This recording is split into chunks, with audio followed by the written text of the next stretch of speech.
Hello guys, magandang araw na naman sa inyo. Isa na naman magbagong pagkakataon.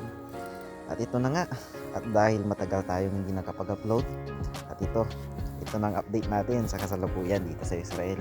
Nag-unboxing na ng ating tuyo. Dahil kung isa ka sa mga napunta ng abroad, malamang ito ang pinaka namimiss mo.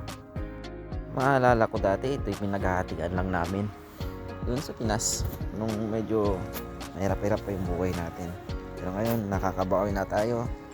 Papasalamat pa rin kami kasi alam mo yun, ito yung naging isa sa naging dahilan ng inspirasyon mo kung bakit gusto mo umangat sa buhay. Ito, yung tuyong dating ulam nyo araw-araw ay magiging cravings mo na lang. Ang sayang makamit yung mga pangarap mo na pinaghirapan talaga eh.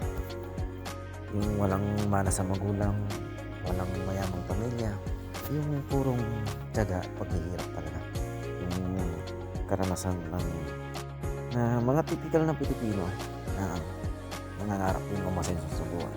It's been 3 months na pero kakayanin. So, baguhin mo ng isip para maging isang challenge mindset. Isip na magsasalamat. Bye-bye. Good night.